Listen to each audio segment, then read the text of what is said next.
mismo para explicarle al mundo las consecuencias de la guerra, de la violencia, y trabajar juntos para que eso no vuelva a suceder. Nosotros somos esa fundación, somos la línea de Otto Frank, y entonces pensamos de qué manera podemos ocupar un lugar en este momento en la sociedad. Y entonces decidimos hacer esta serie de encuentros.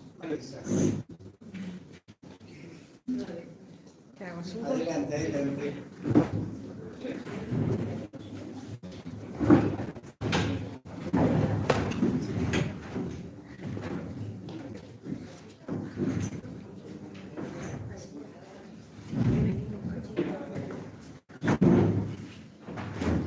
Vamos a hacer una sucesión de encuentros con este eje, con este tema, con otras figuras del pensamiento político, con periodistas, con diferentes referentes de espacios de la cultura, de las ciencias, con el sentido de potenciar el valor de convivencia en la diversidad del pensamiento. No se trata de renunciar al pensamiento, sino que se trata de desarrollar la capacidad de construir a partir de las diversidades. Y ese es probablemente nuestro desafío. Entonces, todos saben que mi apellido es Shalom, quiere decir paz en hebreo.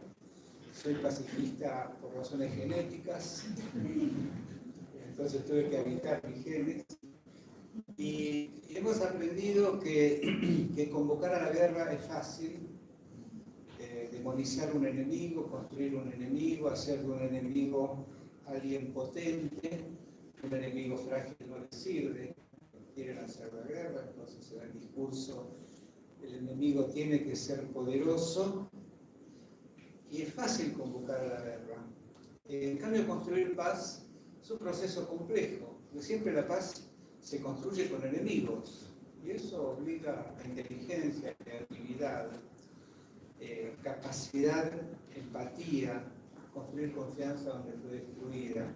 Y de esos valores nosotros somos representantes. Así que quiero agradecer a este grupo tan interesante, tan rico, tan diverso, tan potente, de personas con peso significativo en la vida política de nuestro país, en ser parte de esta conferencia. La armamos en pocos días, llamamos rápidamente, tuvimos gente que nos respondió con entusiasmo, y entonces quiero agradecer a Victoria Montenegro, que es legisladora del Frente de Todos en la Ciudad de Buenos Aires, a María Luisa Storani, que es vicepresidenta de la Unión Cívica Radical, a Diego Marías, que es subsecretario de Asuntos Metropolitanos del Gobierno de la Ciudad de Buenos Aires, a Piera Fernández, que puedo decir es guía de nuestro museo, ganadora de nuestros concursos, y ahora presidenta de la Federación Universitaria Argentina, a Matías Moya, disculpa, me dieron el papel anterior, que es diputado nacional por el Frente de Todos, a Carolina Estebarena, legisladora del bloque de Vamos Buenos Aires, de la Ciudad de Buenos Aires,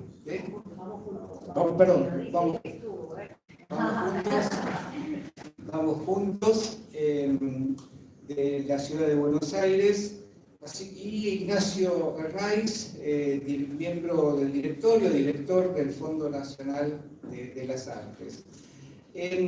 Quisimos crear esta escena, entonces le vamos a pedir una breve intervención cada uno de 5 o 6 minutos, en que puedan compartir algunas reflexiones sobre este momento y sobre si es posible imaginar un futuro en el que gobierne no tenga una oposición que boicotee, cualquiera sea el que gobierne y cualquiera sea el que esté en la oposición.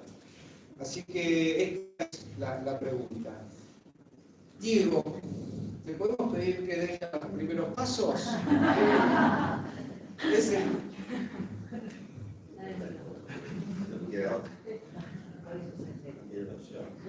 Bueno, buenas tardes a todos y a todas. Siempre es un enorme placer estar acá, en esta casa tan querida.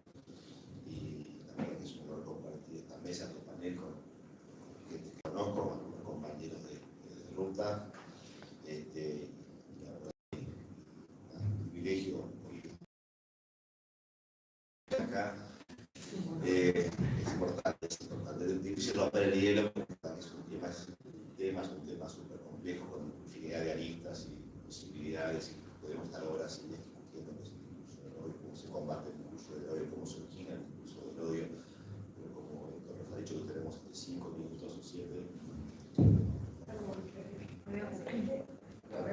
Por acá.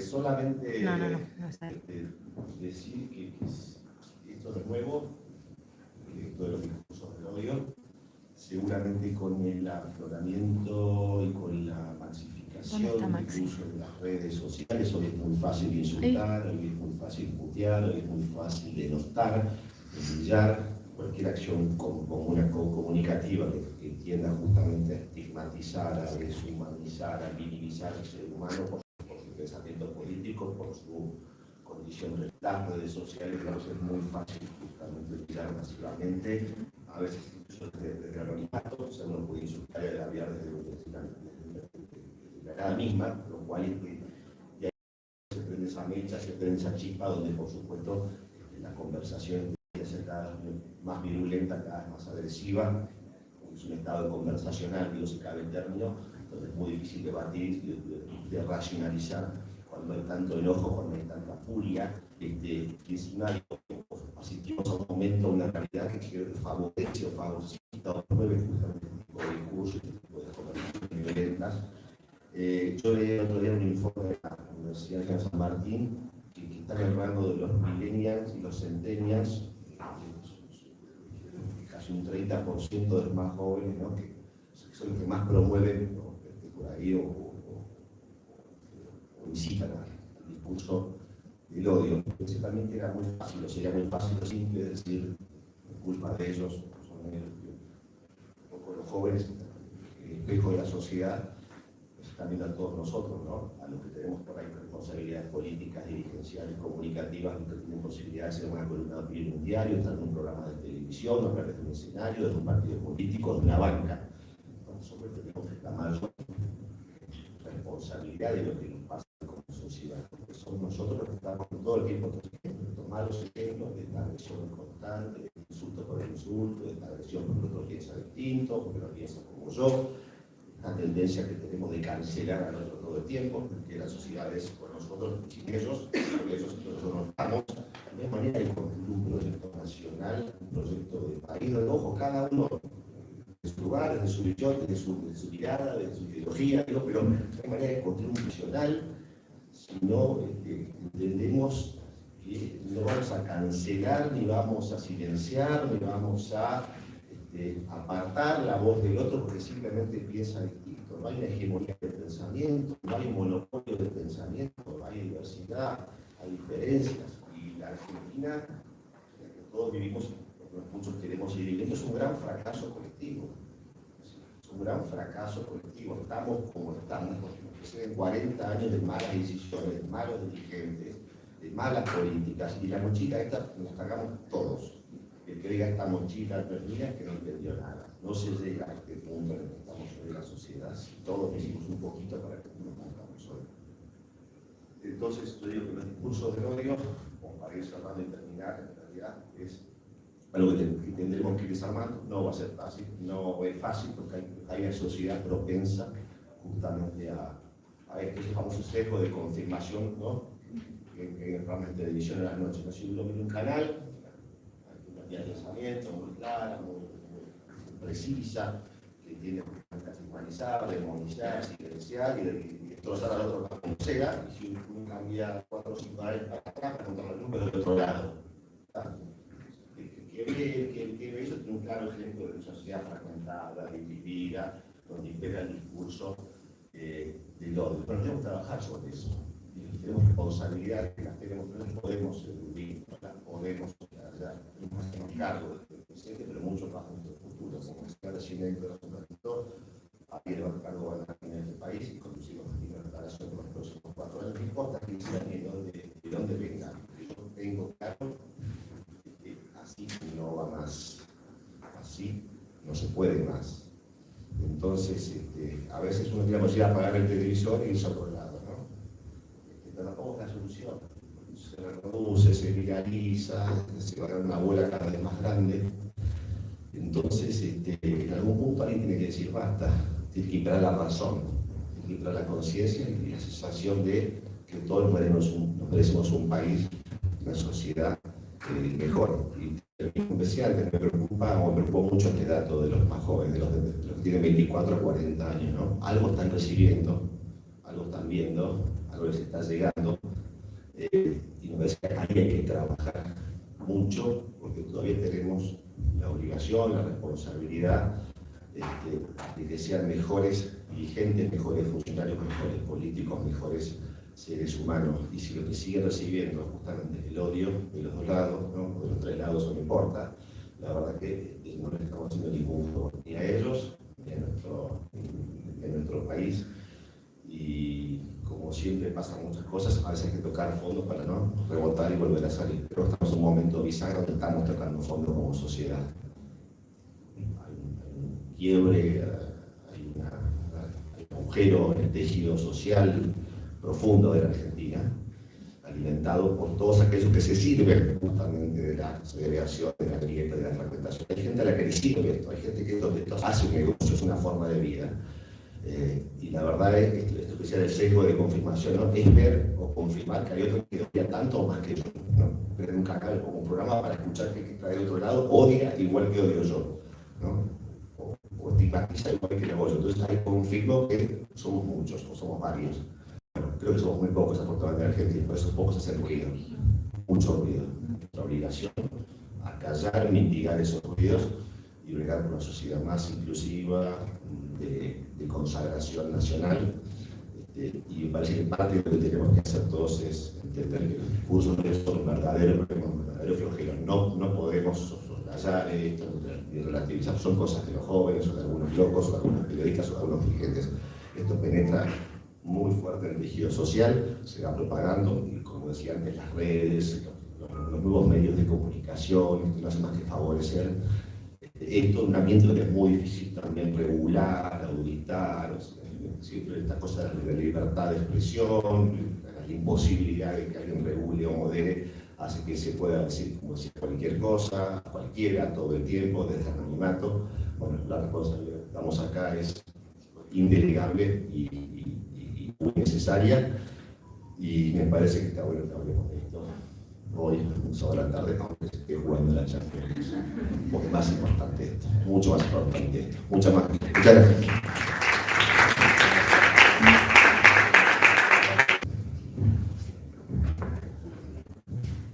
Buenas tardes a todos, perdón, disculpas, la vengo a la Fundación Ana Frank, que tiene un compromiso permanente de trabajo en la creación, en sostener la ciudadanía y en el sostén de la democracia.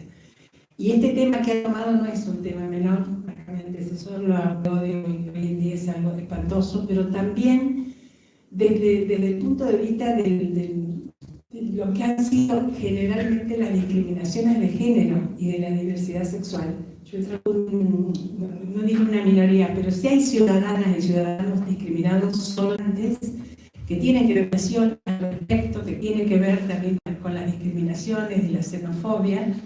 Y esto no fue posible si no nos hubiésemos aliado las mujeres de todos los partidos políticos, no digo todos, pero digamos, dentro de mi partido, fragmentado el partido en 1000 pedazos, las compañeras peronistas igual, quizás las socialistas no tanto, pero la Cámara, yo tuve esa gran suerte, esos 4 años que fui diputada nacional, existió esta posibilidad de llevar adelante temas como ese. Después vino la interrupción voluntaria del embarazo, también no salía si nosotros, bueno, esto se debería trasladar también a otros ámbitos.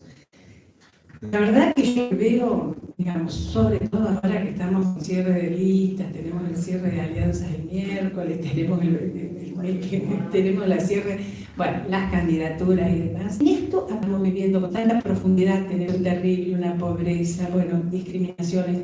¿Por qué prende?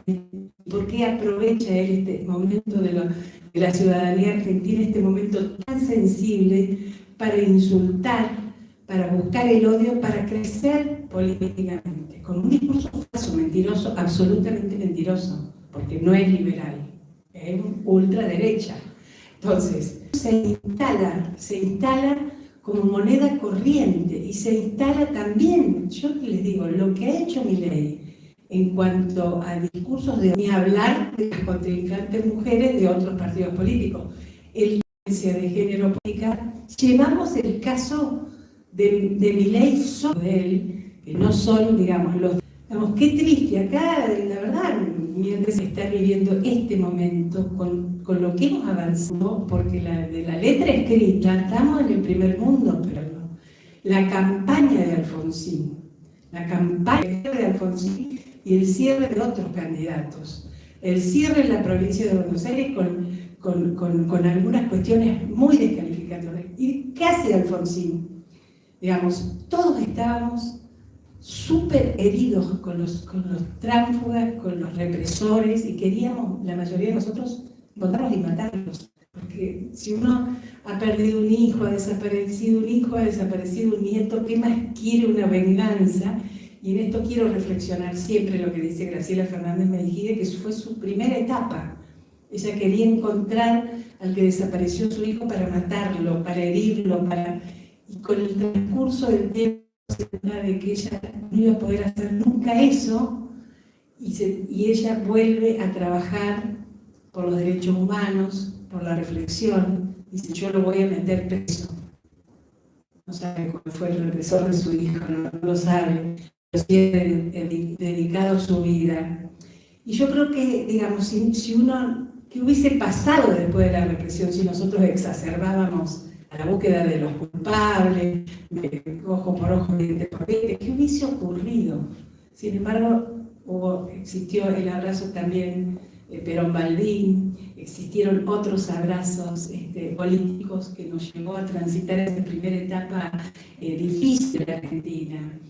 Y hoy estamos muy enfrentados, pero también hay lazos transversales, digamos, y el discurso de odio tratamos de tratarlo. Hay espacios donde yo sigo trabajando en los espacios de género absolutamente transversales, en lo que más creo.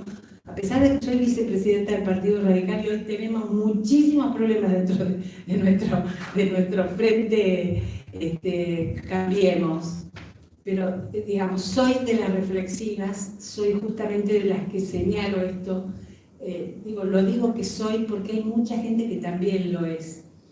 Y me parece que tiene que ver mucho con la educación. Por eso, Héctor, acá la Fundación Ana Frank es una de las fundaciones que más entrega en ese sentido. Primero, por su trabajo, yo lo rescato siempre, su trabajo permanente, por conocer lo que fue la dictadura militar, por hacer conocer lo que fue la pérdida de las libertades y lo que es la construcción democrática, que eso es único. Pero tiene que ver mucho con la educación. Nosotros tenemos que educar para la no discriminación, educar para no tener discursos de odio. Y en ese sentido, por eso es fundamental que nosotros podamos, con responsabilidades del Estado Nacional y de los Estados locales, poder planificar políticas de educación contra los discursos de odio. Hoy hay un cuestionamiento terrible a lo que significa la libertad de expresión. Hace poco hubo un insulto muy feo hacia la hija de la vicepresidenta de la Nación, y yo me expresé públicamente con un tuit denostando ese insulto. Me criticaron muchísimo, porque yo soy de otro partido político, estamos en campaña, y me vinieron con el cuestionamiento por qué critiqué a la periodista, porque le estaba bajando su libertad de expresión. Tuve que discutir dentro de gente, digamos, afín a mis pensamientos. O sea, hay mucha confusión, pero también hay mucho escrito a favor de lo que es la libertad de expresión, y lo que es la libertad de las personas, y lo que es la igualdad, y lo que significa poder superar los espacios de odio. Yo, los insultos de odio, yo, digamos, dejaría acá, porque así por ahí es más rico después con el intercambio, pero la verdad que quiero felicitar, y me parece muy bien la mesa que estemos de varios lugares, porque donde más se expresa hoy en día esta discriminación, estos discursos, es en la política, y ahora estamos peor que nunca, va a ser terrible en octubre. Y después, digamos, lo que no quiero es que después de octubre se termine, sino que después de octubre superemos y que la próxima elección no nos encuentre así. Gracias.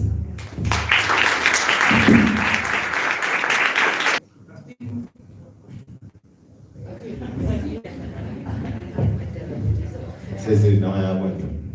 Me daba por aludir. Bueno, buenas tardes a todas y todos. Muchas gracias, Héctor, por la invitación por mail ¿no? Y del lugar desde donde se propiciaba la charla, el encuentro. El título porque hace referencia a la pregunta más clásica de la política, que es cómo hacemos para vivir juntos, ¿no? La pregunta en la que se funda la política, en la que se fundan las ciencias políticas, en la que todo el contractualismo intenta dar una respuesta, cada uno a su manera, y es la que de alguna manera seguimos discutiendo y tratando de responder con diferentes variables, con muchas discusiones. Ahí Diego decía algo muy interesante sobre el discurso de odio, que decía, esto no es nuevo, y la verdad es que no. El odio es tan viejo, aparece, creo que nos acompaña en todos los tramos de nuestra historia, como hombres, como mujeres, y Spinoza decía, es una pasión triste, ¿no? El filósofo holandés decía, el odio es una pasión triste, ¿no? Provocado por una causa externa. Nosotros depositamos en algo externo aquello que es producto o que creemos que provoca nuestras frustraciones, ¿no? Algo que no funciona o algo que nosotros creemos que tiene la culpa de aquello que me va mal, y lo depositamos o en una idea, o en un otro, o en una persona, en otro grupo. Y entonces el odio se termina transformando en una especie de relación, de vínculo, de lazo social. Me junto con otros porque odio a determinado grupo, persona, discurso, idea. Y eso es lo viejo, digamos. Si pensamos, como decía al principio, este lugar, desde dónde parte esta charla. Si pensamos en el nazismo como experiencia histórica, o si lo pensamos en nuestra propia realidad histórica, en nuestra propia Argentina, no solo por lo que implica la dictadura, que quizá es como el punto más fuerte donde ese odio deja de ser solo lenguaje y se transforma en un acto, en un terrorismo de Estado, sino en toda nuestra historia. A mí me gusta mucho siempre pensar que la literatura argentina se funda con la propia nación argentina. Y la literatura, cuando se funda, con Generación 37, con Sarmiento, con Echeverría, parte de una premisa que es civilización o barbarie. Es decir, bueno, nosotros somos los civilizados y ustedes son los bárbaros. Bueno, y es un binomio que se fue cambiando a lo largo de toda la historia, ¿no? Cada uno asumió que era el civilizado y que el otro era el bárbaro. Y para que el otro fuera el bárbaro, había que hacer una operación de lenguaje, transformarlo en un bárbaro. O sea, indio, negro, obrero, mujeres, subversivos. Y al transformarlo en eso, lo que se hacía era deshumanizarlo, que es la gran operación que produce el odio a través del lenguaje. Si yo puedo deshumanizar al otro, puedo hacer cualquier cosa, porque el odio es como una mecha, ¿no?, que se prende, no tiene no es algo que se pueda controlar fácilmente. Una vez que arranca, empiezo odiando y diciendo, bueno, no quiero que fulanito haga tal cosa, y quiero exterminar a ese otro. Empieza de una manera y termina, no sabemos cuándo termina, o termina con el exterminio, ¿no? Entonces, ese es el gran peligro que tienen los discursos de odio. Y hoy es cierto, hoy lo estamos viendo de una manera como más cruda. No es que yo quiera, cuando digo que esto es histórico y viejo, no es que quiera desdramatizar la coyuntura, sino que lo que quiero pensarlo es en un contexto mucho más de más largo alcance, y pensar que hubo, y posiblemente va a haber, periodos en donde ese discurso se vuelve más presente. Lo vemos en espacios más comunes a todos, y hay otros en donde hay una comunidad que está más organizada, donde la política resuelve un montón de los problemas de esa comunidad, y esos discursos de odio no tienen el protagonismo ni la presencia que quizá vemos hoy en día. Como anécdota, por ejemplo, yo soy diputado, ¿no? Y diputado de la provincia de Buenos Aires, ¿no? Nacional, y soy de San Fernando. Somos de San Fernando. Y las últimas 2 sesiones terminamos discutiendo sobre el negacionismo.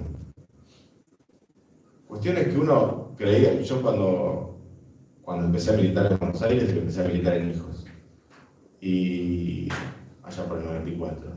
Y uno, después ya en el 2023, uno piensa que hay cosas que están saldadas, que uno avanzó, que la sociedad avanzó, que hay discusiones sobre las que se avanzaron, y que bueno, podemos dedicar el tiempo, la cabeza, nuestra creatividad, nuestra imaginación a resolver otras. Sin embargo, las últimas 2 sesiones en la Cámara de Diputados de la Provincia de Buenos Aires terminamos discutiendo negacionismo. O sea, hubo legisladores de Libertad Avanza que terminan sus alocuciones diciendo no son 30.000, es una mentira, bueno, etcétera, etcétera, etcétera. Bueno, que eso exista, va a existir ahora y va a seguir existiendo, digo. ¿En qué uno puede poner la energía? A veces siempre pregunto. Yo milito también territorialmente, y hoy ya con mis 46 años siento que soy uno de los más viejos que están en el territorio, porque hay muchos jóvenes, gracias a Dios, y a veces me pongo a pensar en cuál es la discusión que tengo que aportar para esa juventud que está ingresando a la política. Y lo que intento siempre es tratar de no generar políticas, discursos en oposición a otro, ¿no? Que es mucho lo que vemos hoy en día. O sea, yo me conformo en oposición a, no quiero que fulanito llegue a tal lugar, entonces me concentro en liquidarlo a través del discurso al otro. Y perdemos mucho tiempo en pensar en todas las maneras en que sí podemos hacer determinadas cosas, en tener acciones positivas para construir esa sociedad que cada uno imagina en los grupos y en los partidos, en las agrupaciones, en los movimientos de los que es parte. Y me parece que esa es nuestra responsabilidad como políticos. María Luisa contaba una anécdota que me parece muy gráfica del momento que estamos viviendo.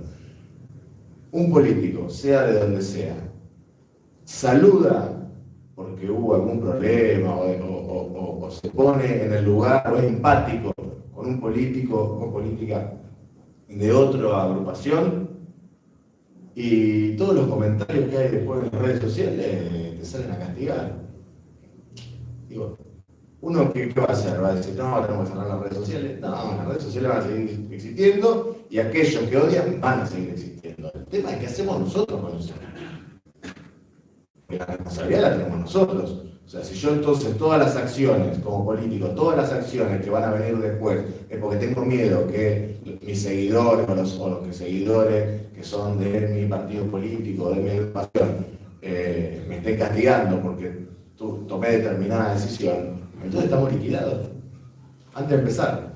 Estamos fritos antes de empezar. O sea, porque no tenemos capacidad de acción, porque no tenemos capacidad de discernir, porque no tenemos empatía con el otro. Entonces es muy difícil construir una sociedad así. Después, sí, nos llenamos la boca pidiendo el diálogo, pero el momento en que ese diálogo se tiene que hacer efectivo, porque hay que juntarse, porque hay que decir, sí, estoy dispuesto, Sí, estoy dispuesto a que discutamos los problemas por los que estamos transitando, porque si no, hoy ninguno de los congresos, sea nacional, provincial, consejo deliberante, está pudiendo sacar proyectos adelante, porque no hay manera de acordar esos proyectos.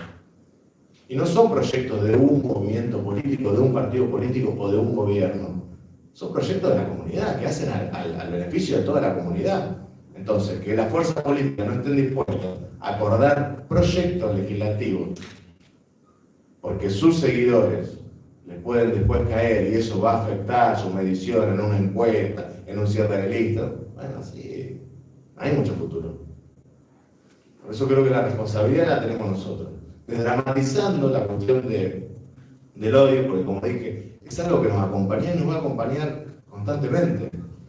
En lo que nos tenemos que centrar es en todas las posibilidades que tenemos de sí, efectivamente, construir respuestas y soluciones a los problemas que nos aquejan. Desde ya que a mí no me gusta que me estén diciendo esto, que tengan que discutir en el... Pero tampoco voy a perder todo el tiempo que tengo para hacer política, encontrarme en esos dos diputados y en esa discusión en una Cámara de Legisladores. Tengo que enfocarme en todos aquellos que sí están dispuestos a hacer algo por la ciudad en la que vivo, por la provincia que habito, por la nación que tanto quiero. Así que me parece que esa es nuestra responsabilidad como políticos. Y bueno, y agradezco de nuevo porque me parece interesantísimo que todos nosotros estemos acá dando esta discusión, nuestras opiniones, y que ojalá haya un ida y vuelta. Gracias.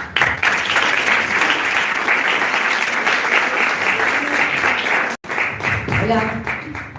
Bueno, voy a agarrar esto de que hay cosas que están saldadas, ¿no? Eso parecía y de repente aparece. No sé cuántos de los que están acá vieron la película de Ibele, Levante la mano, La Ola se llama en español. La Ola. Casi todos. O sea, no tenemos que contarlas. Y después de ver esa película, sabemos que en realidad, dadas ciertas circunstancias, ciertos personajes que están preparados para recibir esta cuestión de un discurso específico, de adoctrinamiento, de odio, pueden realmente hacer que la historia se repita. Y justamente me parece muy bueno este panel, porque además de mostrar que es posible la convivencia, la diversidad del pensamiento político, creo que es útil que cada tanto estas cuestiones se difundan, ¿no? Que vaya como un permanente programa de concientización, que en gran parte es lo que hacen ustedes justamente en el proyecto que se llama Discursos de Odio, ¿no? Entiendo que desde ahí hacen una labor sustancial y ojalá más instituciones, más todavía, porque ya son muchas, se vieran involucradas y ese trabajo extendido. Yo después de ver esa película, la verdad que me quedé muy mal, porque pensaba que lo que habíamos hecho estos 40 años, en realidad hace 5, pero no importa, años de democracia ininterrumpida, era valioso y que no había riesgo de que viniera una dictadura. Pero obviamente que después de ver ese film, a uno le quedan un poco las dudas, ¿no? Si realmente la sociedad, dadas determinadas circunstancias o modalidades o personajes que intervienen, no puede llegar a generar algo como lo que pasó en su momento en la Alemania nazi.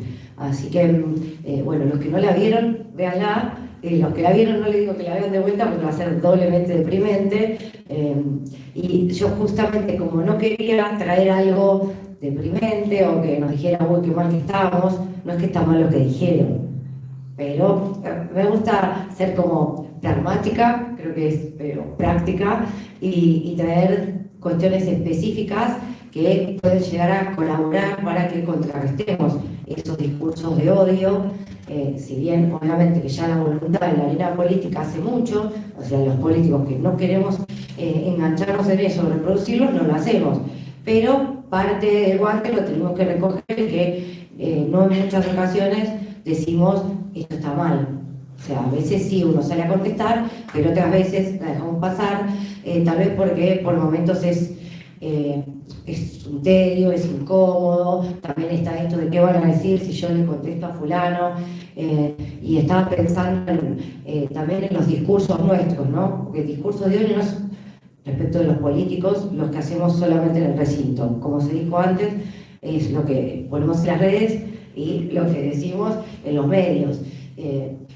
Pero dado que estamos justamente, al menos 2 legisladoras con mandato vigente y un legislador con mandato cumplido, me parece que está bueno decir, para los que quieran tener en algún momento las ganas de entrar en político, lo que ya es tarde, tener una ambición sana de cambiar la realidad desde algún cargo. Es posible, sí, es que esta mano de plástico, entonces medio complicado. Es posible contrarrestarlos, pero hace falta a veces un poquito más, ¿no? Que venga algo que nos dé una ayuda. Y en la legislatura recientemente pasó eso. Yo no sé cuántos de los legisladores se dieron cuenta, yo me meto en todo, de hecho me dicen Tecupi, pero la verdad que estoy muy orgullosa de lo que está haciendo esta gestión. No sé qué piensa mi colega, pero realmente están transformando para mejor la legislatura en cuestiones que nunca se había pensado que se podían cambiar, ¿no? Como por ejemplo que ahora tenemos molinete de entrada, de huella, y tenemos que mostrar cuándo salimos y cuándo nos vamos. Eso se intentó mucho tiempo y nunca se pudo. Bueno, y esta cuestión positiva que traigo es la guía de políticas informadas en evidencia. Normalmente se llama basadas en evidencia o basadas en evidencias científicas, y no solamente hace alusión a las políticas públicas, sino que es bastante más amplio. Pero bueno, traído a nuestro terreno, en el campo de la legislatura, querría decir que en vez de basarnos en nuestros discursos en subjetividades, o bueno, aparece mucho de la posverdad, no quiero reconocerlo, pero como soy de las que cuando lo escucho me siento incómoda y no salgo a enfrentarlo, pero hay más de eso que de hechos reales. Tal vez con esta movida que puede aparecer con esta guía, que es una guía práctica muy interesante, que hace, por ejemplo, las veces de lo que hace en la ley Yolanda, el curso de capacitación que tenemos los legisladores, bueno, en general todos los funcionarios, pero bueno, básicamente esta guía lo que hace es tratar de mostrar la importancia que tiene esto, ¿no? De tener que basarnos en datos, en evidencias, no hablar porque sí, y bueno, evadir obviamente las subjetividades, que son la forma también más fácil, no sé si más fácil, pero hace más fácil que no entren los discursos de odio, o los discursos en general que tengan que ver con la violencia, con la discriminación, porque algunos cuando escuchan el discurso de odio piensan más que nada en esto de la banalización, la negación del holocausto, pero en realidad es mucho más amplio esto, y a veces se aparecen de formas sutiles que uno no se da cuenta, pero realmente están siendo muy violentos, y por eso está bueno, marco esta autocrítica, pero me gustaría que todos la hagamos en algún momento, o que todos le hicieran esto de decir, realmente yo estoy poniendo mi granito de arena. Creo que Diego ya lo habías dicho antes, y bueno, volviendo a esta guía, entonces lo que hace es que en los proyectos legislativos nos esforcemos por respaldarlos con argumentos que estén basados en cuestiones objetivas, o sea, tratar de evitar estas cuestiones que hacen que uno de repente pueda expresar o expresarse con liviandades, por ser suave, y decir cuestiones que la verdad que no tienen ningún basamento real, pero total, mientras no haya ninguna cuestión objetiva contrarrestar, uno puede decir de todo. Entonces, aunque parezca medio lejano, idealista, el que tenga alguna repercusión positiva, algún impacto positivo en la legislatura, tal vez no sea en esta, pero yo sueño que en la próxima, quién sabe, en la legislatura de la que formen parte ustedes, si realmente estas cosas estén ya encaminadas y que podamos tener una mejor convivencia democrática, porque realmente la democracia la tenemos que cuidar. No es una cuestión de decir solamente nunca más, hay que enfrentar realmente estos discursos de odio, contrarrestarlos y bueno, poner todo de uno desde el lugar que se puede y de la forma que se pueda, para que no se reproduzcan, y obviamente para uno no reproducirlo, prestar atención que a veces en nuestros propios discursos estamos manifestando estas arbitrariedades, o bueno, como dije ya, subjetividades y demás cuestiones que no son deseables. Así que muchas gracias por la invitación y felicitaciones de vuelta por este evento, que además me hizo acordar que estamos celebrando el natalicio, o el próximo aniversario natalicio de Ana Frank, y eso también me hizo acordar el viaje, y tengo muchas alegrías que me volvieron cuando estaba preparándome para venir para acá, y más aún cuando los encontré. Bueno, fue como un nuevo reencuentro. Gracias.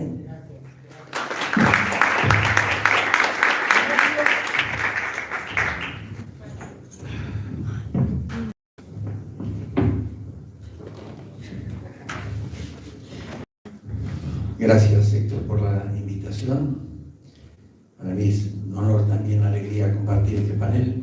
Con María Luisa compartimos también el consejo académico del Centro Ana Frank y el aprecio y el cariño que tengo por Vicky, Diego. Bueno, es un gusto estar en este panel y felicitar a las nuevas guías, los guías que este día, en el Día del Museo, ha habido muchas actividades, algunas caras que vemos. Felicitarlas por esta nueva etapa, la nueva sala. Bueno, ha sido un día muy especial y el inicio de este ciclo que es bastante complejo y es un desafío bravo. Yo, haciendo por las edades y el compromiso con la participación política, la militancia, me acordaba que en estos días se cumplían 50 años que me afilié a un partido político nacional y popular, allá por el 73. Y en realidad la pertenencia, además de partidaria, pero del recorrido militante, en muchos de los casos de quienes estamos acá, tuvo que ver con los organismos de derechos humanos o con instituciones como la del Centro Ana Frank, y quizás más visiblemente en mi caso la participación, y voy a hacer una referencia explícita al periodo 2003-2007 y a la dirección del canal Encuentro, y haber tenido el honor de poder crear el canal Paca Paca. Son momentos del recorrido que uno tiene que nos marcan y que, bueno, que le dan una referencia a través de qué partido, movimiento o coalición uno participó.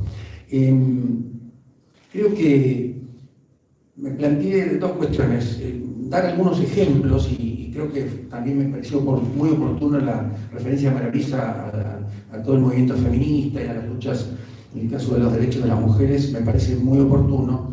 También yo pensé en dos cuestiones: en buscar algún ejemplo de experiencia, de convivencia en la diversidad del pensamiento político, y alguna referencia más directa también, que ha habido varias, y coincido en todo lo expresado en esta tarde. Yo estaba atento a ver si había alguna disidencia y poder marcar, generar alguna pequeña polémica, pero no encontré. Coincido plenamente con todo lo que se dijo en esta tarde, y en particular entonces alguna pregunta y alguna reflexión. Pero la pregunta que me hice era si es posible la convivencia en la diversidad del pensamiento político. Hubo referencia que estamos mirando el mundo, lo que pasa, las guerras, los conflictos, la tensión geopolítica en China, Estados Unidos, etcétera, lo que pasa en Medio Oriente, etcétera. Entonces, en ese caso dije, bueno, la reunión de hoy está pensada más para nuestra querida Argentina, país entrañable, contradictorio, paradójico. Yo creo que hace poco, en una discusión con equipos del gobierno de Brasil, salía esta pica que hay siempre en general en la cuestión futbolística, pero yo planteaba, cuando le decíamos, nos preguntaban de este fracaso político, fue usada esta expresión, no me acuerdo si Diego creo que lo marcó como un fracaso político, y sentir cierta obscenidad en los índices de pobreza, en el fracaso de muchos temas que la clase política o la sociedad o los empresarios o la banca o otros poderes también, o la justicia, también han hecho que hoy estemos pasando una situación muy difícil y compleja. Y la lectura de por qué estamos así también requiere un gran esfuerzo de consenso, de diálogo y de pensar juntos. En el caso de la Argentina, yo decía, bueno, un país que tiene los recursos naturales, que tiene los artistas, científicos, deportistas, los 5 premios Nobel, 2 de la paz, 3 de ciencias, y un ejemplo como el de las madres y abuelas para la lucha frente a la última dictadura cívico-militar eclesiástica, y en particular el trabajo de ellas para la restitución de la identidad de 132 nietos, y el ejemplo de una construcción de la democracia, y también una referencia interesante de cómo arrancó y cómo arrancó Alfonsín. Me parece que es este nuestro país entrañable. Entonces la pregunta es posible? Para no seguir hablando de nuestro querido país. Y sí, es posible en un momento, y esta alerta de este ciclo creo que tiene un sentido muy pragmático, muy fuerte, muy realista, y todas y todos lo han marcado. Me parece que, y yo decía, bueno, ejemplos, María Luisa dio uno, yo me animaba a dar el ejemplo de la experiencia que yo viví en el equipo del ministro Daniel Filmus, 2003-2007, donde hubo, presidente Néstor Kirchner, donde hubo algunos resultados y desarrollos que tienen que ver con lo que uno tiene como expectativa de convivencia del pensamiento político. Por ejemplo, la unanimidad o la gran mayoría en las leyes que se llegó al consenso en el Parlamento en ese momento. Ejemplo, la Ley de Educación Nacional, que supera la etapa de los 90 de la Ley Federal, la Ley de Educación Técnica, la de Financiamiento Educativo, etc. ¿Sí? Hubo la posibilidad de llegar en el ámbito legislativo, parlamentario, a acuerdos absolutamente mayoritarios o unánimes. Y de la misma manera también en la parte más del Ejecutivo, la posibilidad de haber desarrollado con toda libertad, así fue, políticas públicas con una visión integral, con una sociedad inclusiva, de una sociedad que uno sueña más inclusiva, con ampliación y fortalecimiento de derechos, que fue una de las banderas que Daniel en aquel momento nos planteó a todo el equipo como para llevar adelante. Y bueno, en ese sentido, la educación en la memoria fue uno de los ejes de desarrollo de esos 4 años, la posibilidad de planes realmente que atendieran las urgencias de la infraestructura escolar, de los contenidos, de los salarios docentes, de la jubilación docente, etcétera, etcétera. Si uno puede tomar y hacer un momento de revisionismo de épocas recientes, yo a veces elegía como que fue posible en esa época trabajar con todos los partidos políticos, tener hasta el consenso y reconocimiento quizás por Canal Encuentro o ciertas acciones que se hicieron de todo el ámbito y espectro político. Me parece que ahí está la clave, el fundamento es el diálogo, es el respeto por el otro, el respeto por opiniones distintas y la búsqueda artesanal de los consensos. En el fondo también allí había una discusión y momentos de mucho acuerdo sobre el modelo de país, esto también salió en esta tarde, el modelo de país que los argentinos y las argentinas queremos. Y ahí hay una tensión que en estos días se refleja también, y con situaciones como las que explicaba María Luisa, o también cuando estos dos legisladores que planteaban una posición negacionista, etcétera. Me parece que hay en ese sentido una tensión siempre del Estado y del mercado, ¿no? Hay una tensión Estado versus mercado. La presencia del Estado es imprescindible. Yo creo que los argentinos deberíamos poner de acuerdo. Hay algunos sectores políticos que plantean que el Estado tiene que ser más chico, que tiene que tener mayor racionalidad de recursos.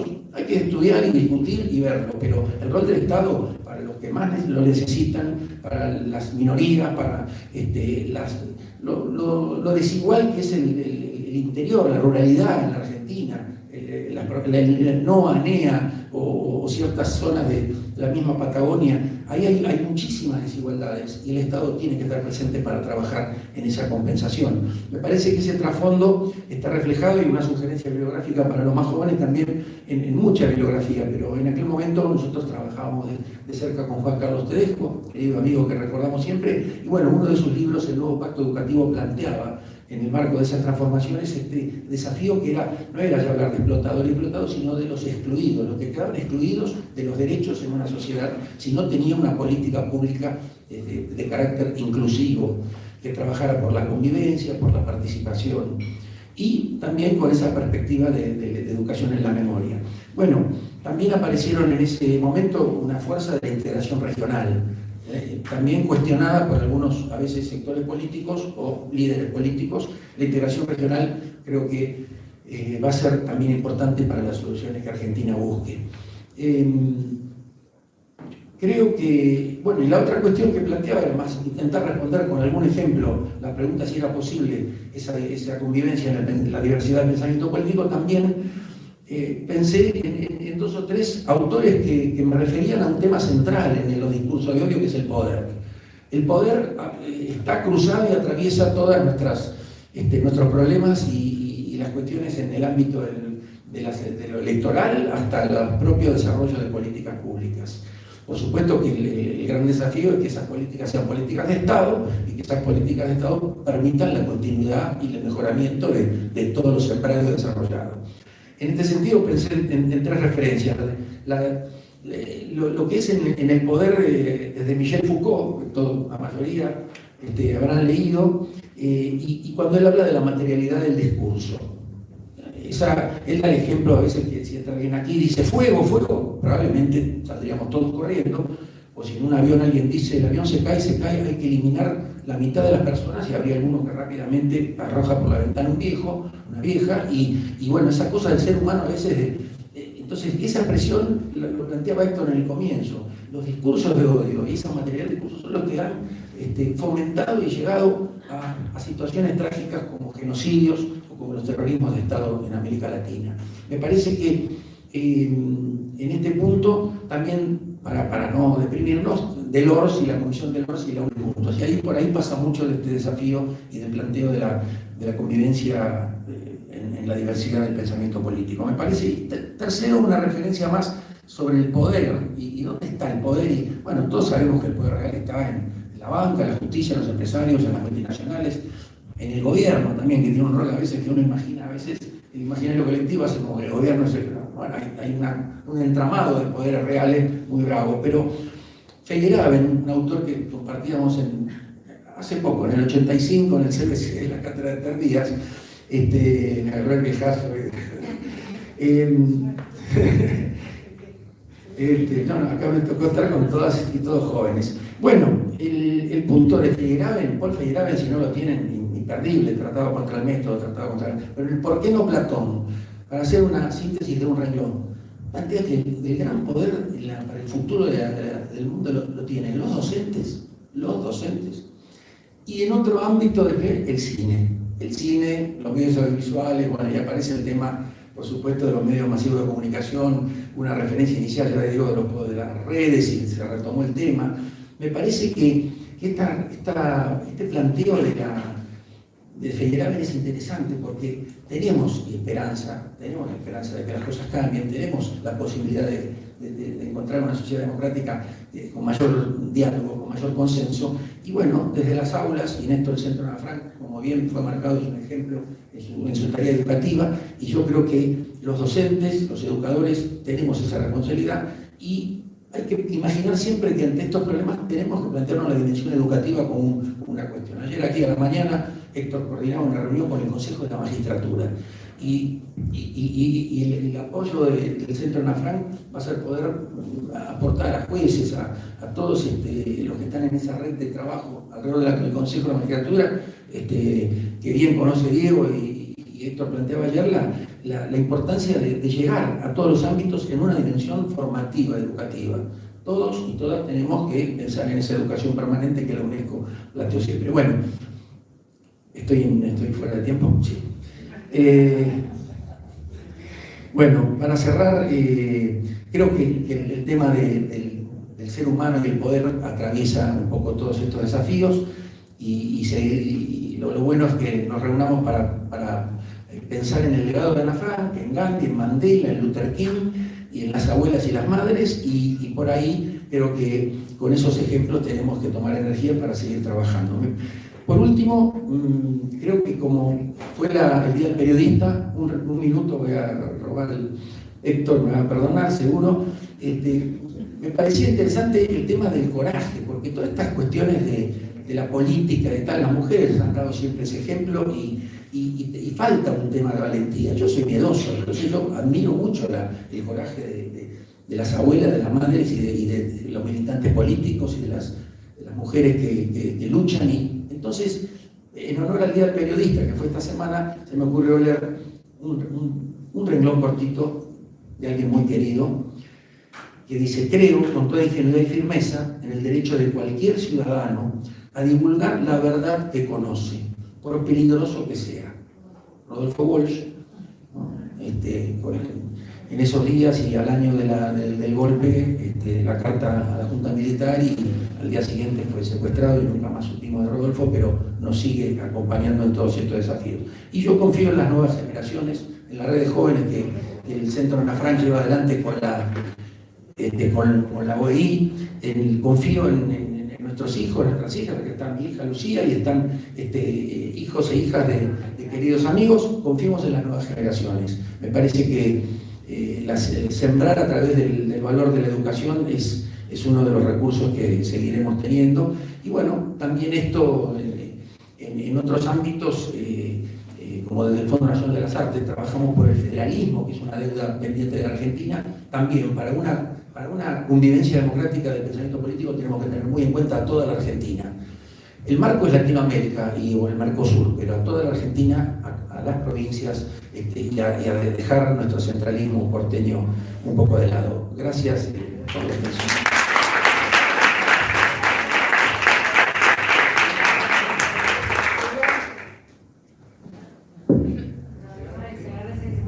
¿Se escucha bien, no? Sí, más o menos. Bueno, muchas gracias. Muy buenas tardes, casi noche, a todos, a todas, a todes.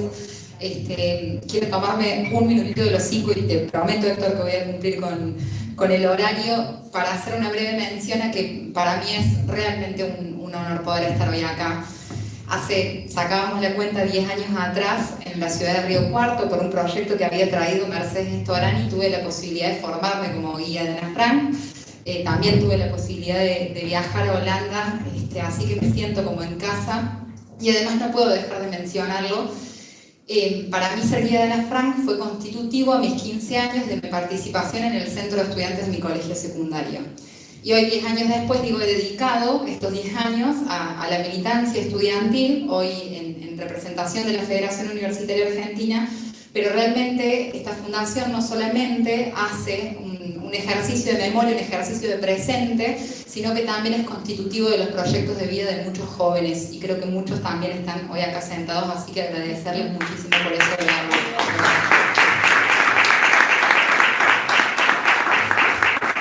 Y además debo confesar que estoy también muy agradecida de que estar sentada con legisladores, poder ser polémica con algunas cosas, y me viene a colación perfecto lo que acababan de mencionar, porque esta charla, este conversatorio se da en el marco también de los 40 años de democracia, ¿no? Y me parecía muy relevante, para hablar de discursos de odio y hablar de democracia, traer dos cifras que me parecen fundamentales. Una es la del Latinobarómetro, que saca en su informe de 2021 una cifra tremendamente preocupante, que es que solamente el 49% de los latinoamericanos cree en la democracia como la mejor forma de gobierno. El resto es mayoritariamente un 27% indiferente, o el 13% considera que es preferible un autoritarismo, ¿no? Para pensar con lo que está pasando hoy. Sin embargo, dentro de América Latina, Argentina es uno de los países menos propensos a esta mirada. Voy a tomar un dato que es de mayo del 2023, de un centro de estudios que es de Pulsar, UBA, de acá de la Universidad de Buenos Aires, que demuestra que hay un consenso generalizado en la Argentina sobre la democracia, donde el 73% de los argentinos y las argentinas prefiere la democracia sobre otras formas de gobierno. Dicen que si tuviesen que calificar del 1 al 10 cuán importante es vivir en democracia, el promedio de algo así como 8,72. Ahora bien, si tuviesen que decir, y este dato es sumamente relevante, lo quiero leer concretamente, del 1 al 10, ¿cómo evaluarían la democracia, el funcionamiento de la democracia en Argentina? Y en la nota es algo así como 5,8. ¿no? Tanto en las estadísticas del Latinobarómetro como en las de Pulsar, hay una tendencia que se ve claramente, y en esto de confiamos en las nuevas generaciones, y acá voy a hacer polémica en esto también, que es que a medida que incrementa la edad, incrementa la confianza en la democracia. Es decir, que estadísticamente las juventudes hoy somos las que menos creemos en las democracias como la forma preferible de gobierno. A mí me cuesta mucho decir esto en voz alta, digo, no solamente por mi formación y mi trayectoria personal, sino porque desde que soy muy chica me molesta mucho cuando nos responsabilizan a los jóvenes de las cosas, ¿no?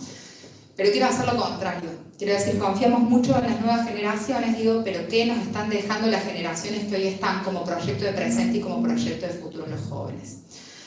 ¿Por qué? Esto y también lo mencionaban recién. Esta idea de los excluidos de la sociedad, ¿no? Tiene que ver con que justamente se trata de una democracia donde hoy no somos concebidos como sujetos de derecho dentro de esa democracia.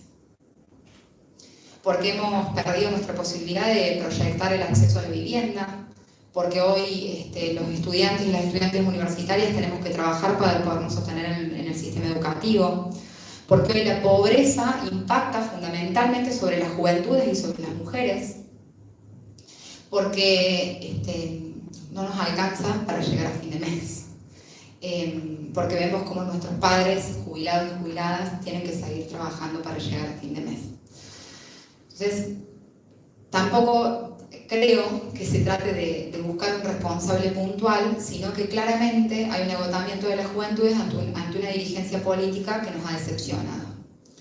Y en esto quiero citarlo porque además me pareció una genialidad. En el mes de mayo, el Le Monde Diplomatique sacó una serie de notas, entre las cuales Nathanson, que es uno de los periodistas que más me gusta leer, tituló La tentación autoritaria, ¿no?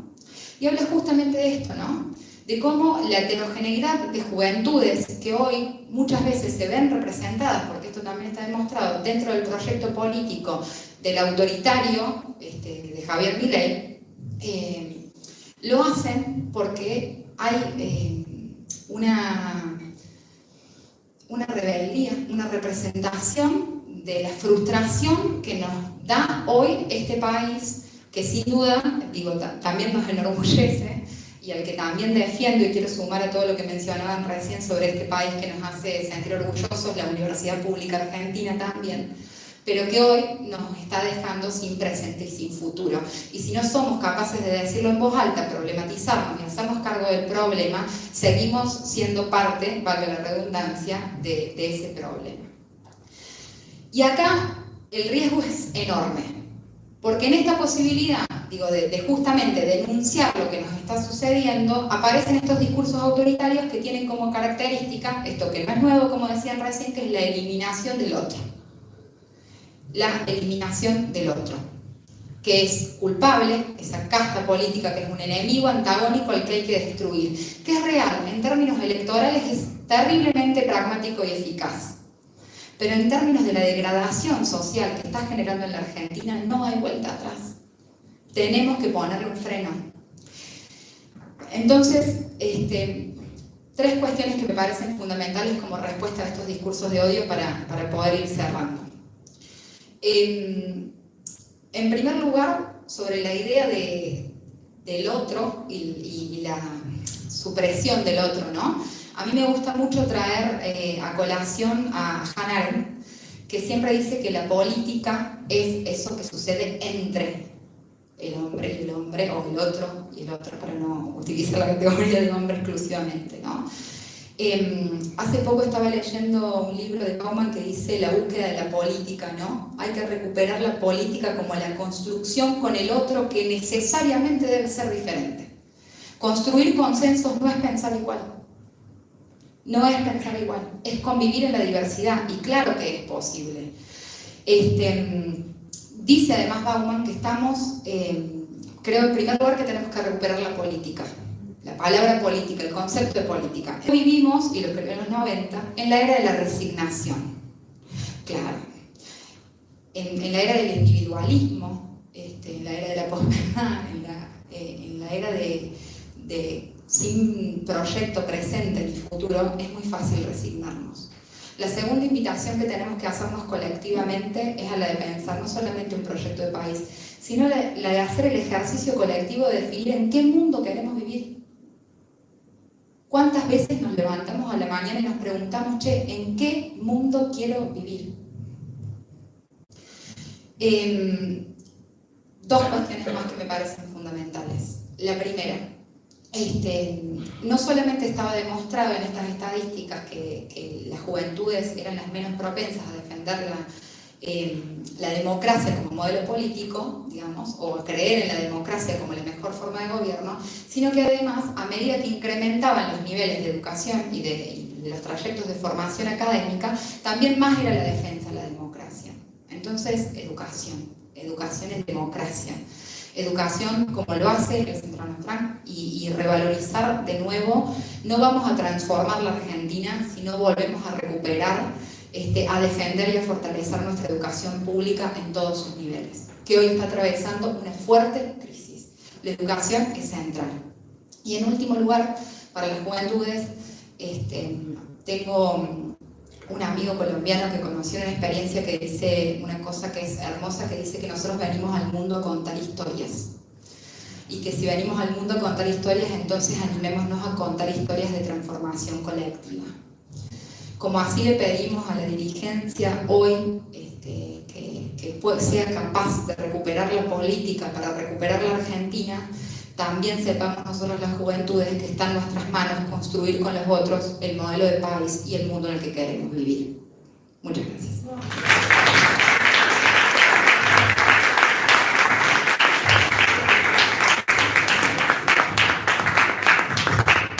Bueno, buenas noches a todos y todas. Bueno, muchas gracias, Héctor, gracias a la Casa Ana Frank por invitarme a compartir esta mesa. La verdad que es bastante difícil hablar después de todos los oradores y oradoras. Y voy a tratar, Héctor, de cumplirte 5, 6, 7 minutos. Lo junto, después voy a poner esto acá. La verdad que estoy muy feliz de ver caras con Caro, que nos encontramos compartiendo ese viaje tan importante y que nos cambia a todos, que lleva adelante la Casa Ana Frank y que nos hace también repensarnos desde un lugar distinto y también nuestra responsabilidad política, ¿no? La verdad es que sí, estamos en un momento muy pero muy complejo. No solo la Argentina, lamentablemente todo el mundo. El último viaje nos tocó ver cómo casi niños, adolescentes, en Berlín nuevamente se juntan, se reúnen para poner en valor y para militar lo que fue el nazismo, ¿no? Y eso obviamente nos interpela y nos obliga a trabajar para construir una sociedad distinta. Yo no voy a polemizar, pero sí voy a diferenciarme de algunas cuestiones. Digo, yo no creo que nuestro país sea un fracaso, por supuesto que no, yo no lo creo. Yo estoy muy orgullosa de lo que nosotros somos y no digo que esté todo bien, yo no digo que esté todo bien. Digo que estamos en un momento tremendamente complejo, con personas, con actores políticos responsables de las situaciones y que lamentablemente las paga el pueblo. Yo soy militante y la realidad económica de la Argentina obviamente me duele. Además yo soy hija de desaparecidos. Digo, me duele un poquito más porque en este fracaso, en este dolor que sufre nuestro pueblo económicamente, también veo todavía el no poder llegar a esa victoria con la que mis padres y 30.000 personas soñaban al momento de dejar su vida. Y sin embargo sigo creyendo profundamente en nuestro país y en el futuro. Y sigo creyendo en la política como la herramienta de transformación. Digo, y la política no son, y ahí hay un error, la política no son algunos personajes que están en la televisión. Esos son algunos personajes, algunos. Porque hay cientos, o miles si se quiere, de militantes que hacemos política y que casi nunca pasamos por la televisión. Y que trabajamos todos los días para cambiar la realidad. Hay una construcción de que, por ejemplo, nosotros en la legislatura nos golpeamos, nos insultamos. La verdad que no es así. Con algunos actores es imposible hablar, eso es cierto. A mí, sentarme a hablar con una persona que dice que no son 30.000 los desaparecidos, o que hubo una guerra, o a una persona que dice que los derechos de las feministas, o quienes luchan por los derechos de las mujeres, en realidad intentan avanzar contra los derechos de las infancias. Bueno, ahí se acaba la discusión y uno puede, pero siempre defendiendo las ideas, no anulando al otro porque piensa distinto. Y ahí sí hacer quizás una síntesis de nuestra historia. Yo no creo que los 40 años, los peores 40 años de nuestra historia sean los 40 años de democracia. Por supuesto que no. Los peores años de nuestra historia fueron los años de la dictadura. Siempre. Y nuestra historia lamentablemente tiene muchísimas dictaduras, muchísimos golpes, donde con cada golpe se borraba la historia y volvíamos a empezar de cero. Nosotros tenemos en esta construcción de la otredad, que existe lamentablemente, siempre hubo un otro. Y lamentablemente yo soy parte de una fuerza política que muchas veces fue esa otredad, ¿no? Mi fuerza política la bombardearon, la proscribieron, la fusilaron, la desaparecieron. Todavía de aquellos años sigue habiendo centenares de desaparecidos con vida. Entonces a veces cuando hablamos del otro, es la anulación del otro. Y ahí sí estar atentos, como actores políticos, a pronunciarnos y a marcar la diferencia, inclusive dentro de nuestros espacios, y es cierto, nos pasa a todos. Nos pasa a todos. Yo no puedo dudar ni un segundo si algún diputado o diputada de un espacio que no piensa como yo le surge algo, inmediatamente ponerse a disposición, como lo haría con cualquier persona, porque esa es mi responsabilidad y uno no se disocia, no es una persona cuando escribe en las redes, no es otra persona cuando está en el recinto, no es otra persona cuando milita, somos las mismas personas, creemos o no creemos en un proyecto de país, creemos o no creemos en una ideología, creemos o no creemos en que el otro puede ser distinto a mí, pero sigue siendo un otro a respetar. Y creo que eso sí es lo que está en crisis, pero no es inocente, y no pasa solo en la Argentina. En todos nuestros países, sobre todo en América Latina, en los años de dictadura, hubo un plan Cóndor. Se definió que nuestros países iban a tener pueblos pobres y resignados. Y para eso se saqueó a nuestros países. Se los saqueó, se los desapareció. Había que instalar el miedo y que las generaciones que vinieran nunca volvieran a organizarse y a creer que era posible transformarlo todo. No piensen, no se junten, no sea cosa que se despierte, como decía mi apropiador, que se les despierte la chispa de la subversión y contagien. No sea cosa que contagien, ¿no? Eso pasó en los años de dictadura. Recuperamos la democracia, imperfecta, sin lugar a dudas, donde hay muchísimas cuestiones que modificar. Una es la justicia, porque gran parte de todos estos problemas los tenemos porque en el fondo muchas veces no podemos acceder a la justicia, pero sigue siendo la democracia la herramienta. Lamentablemente, nuevamente, en muchos de nuestros países se va diseñando un plan de odio. La Casa Ana Frank llevó el año pasado adelante encuentros en todo el país que fueron muy importantes, porque ahí, sobre todo los comunicadores, explicaban cómo se instala, cómo se construye un otro a eliminar, cómo se hace, qué pasa, cómo se multiplica esa idea, cómo una persona que no te conoce puede odiarte con cada fibra de su cuerpo. Bueno, hay colores, hay formas, hay mecanismos, hay horarios, hay quienes se ponen a diseñar esa estrategia de odio para comenzar a anular al otro. Y después, si lo odias o no, lo importante es que vos odies y que no creas, sobre todo en las nuevas generaciones, que odies y que en todo caso no creas. Y ahí prenden no personajes que caen de la nada, personas que tienen miles de millones puestos en horarios de televisión. Eso no es casualidad, se va instalando. Entonces una vez es una locura, es un personaje suelto, y después hay funcionarios que lo habilitan también. Lo escuchaba Matías y nos pasa tener que discutir el negacionismo. Bueno, pero lo estamos discutiendo porque alguien una vez dijo que los derechos humanos eran un curro y que los 30.000 no eran 30.000. Y esa fue la punta de lanza para que después otro se anime a replantearlo, y así fue creciendo hasta que aparece alguien que dice, bueno, además de que no son 30.000, también uno puede vender un hijo, hasta puede vender un órgano. O algunos personajes que plantean cuánto cuesta una persona con discapacidad. Y ahí es donde la alarma, todas las alarmas juntas se prenden, ¿no? ¿Qué fue lo primero que hizo el nazismo? ¿Qué fue lo primero que hizo el nazismo? Bueno, ¿cuánto cuesta en esto del mercado? Bueno, el mercado, ¿cuánto cuesta una persona con discapacidad que no va a producir nunca? ¿Qué rol tiene el Estado? ¿Qué culpa tengo yo? Como si a uno no le pudiera pasar en algún momento de la vida una discapacidad. Entonces, tenemos que estar claramente atentos a que en todo el mundo, a partir de las guerras, de las nuevas formas, antes podíamos al menos ubicarlo en países, hoy ni siquiera eso.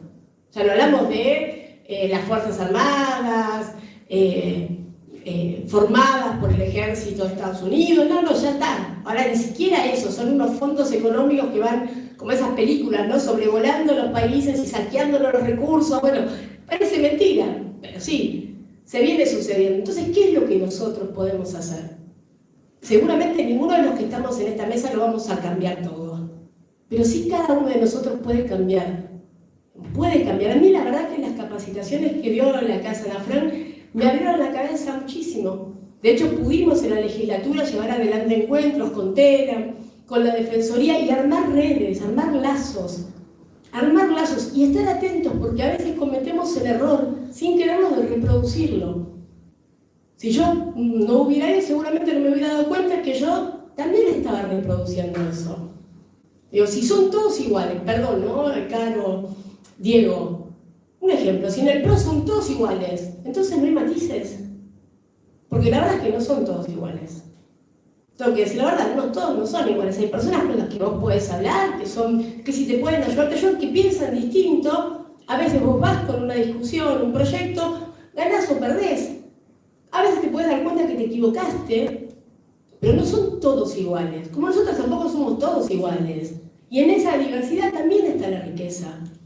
Pero el desafío que nosotros tenemos hoy es esto, entender que cada uno de nosotros es una herramienta para enfrentar lo que viene sucediendo en el mundo. Para darle batalla a esta idea y a este objetivo que nos quiere llevar a discutir cosas que nosotros no queremos discutir más. Nosotros no queremos discutir más, nosotros vamos a trabajar para que ustedes sean mejores personas que nosotros. Que cuando les toque asumir la responsabilidad que nosotros tenemos, puedan elevar el nivel de discusión. Que lamentablemente, es cierto, en estos años, desde el ataque y la deshumanización del otro, desde la naturalización de poder anular al otro, desde lo que planteaba María Luisa, ¿cómo es posible? ¿Cómo es posible que un comunicador o una comunicadora se meta con la salud de una chica? ¿Cómo? Sea quien sea, no se hace. Uno discute la política, no discute las personas. A vos te puede gustar o no lo que yo creo, pero no te metés con mi familia. Eso ya lo hizo la dictadura. Se metió en las casas, se metió con la familia, desapareció personas y nos robó a los bebés. Y fíjense, nos robó y nos formateó, criados muchos de nosotros por los mejores cuadros de la fuerza, y así todo, fíjense qué fuerte que es la memoria, qué fuertes que somos, que así todo, formateado en la mayor parte de nuestra vida, muchos de nosotros, en el odio mismo, cuando salimos a la verdad, cuando podemos recuperar la verdad, volvemos a ser nosotros. Y creo que en ese proceso tenemos que volver los argentinos a encontrarnos en el marco de los 40 años de democracia, que para nosotros es imperfecta, pero es muchísimo, es la más larga de nuestra historia. Es la más larga de nuestra historia. Que tenemos desafíos para las nuevas generaciones sin lugar a dudas. Y que la política, la justicia, los medios de comunicación, los empresarios, tenemos que poner sobre la mesa qué queremos. Ahora sí, yo, aún con todo lo que sucede, estoy profundamente orgullosa de la Patria Gavito. Estoy profundamente orgullosa de la Patria Gavito y de mi militancia y de la militancia de mis compañeros y compañeras. Porque nosotros todos los días nos levantamos convencidos de que vamos a cambiar el mundo. Aunque sea frustrante, aunque nos cueste, aunque nos estrolemos casi todos los días, no importa. Porque nosotros somos herederos de una generación que decía que la victoria estaba a la vuelta de la esquina. Y porque levantamos y estamos orgullosos también de las madres y abuelas, que en 46 años no respondieron una sola vez con un acto de violencia. Porque queremos que lo que nos pasó a nosotros no le pase nunca más a nadie. Por eso vamos a trabajar, para no combatirlo, no desterrarlo, porque el odio, como dijo Mati, existió desde el comienzo, pero sí para contenerlo y para que seamos más los que podamos sentir profundamente que el amor realmente puede vencer al odio. Gracias.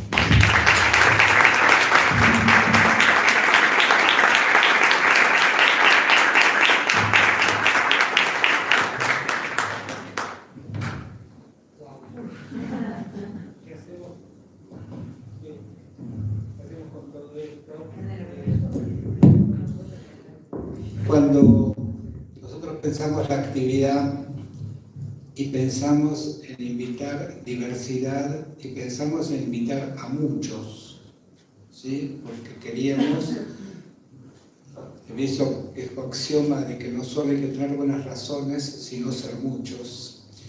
Era importante que en la mesa, para decir de estas cosas, seamos muchos. Por supuesto, esto hace que el tiempo sea más corto de cada uno.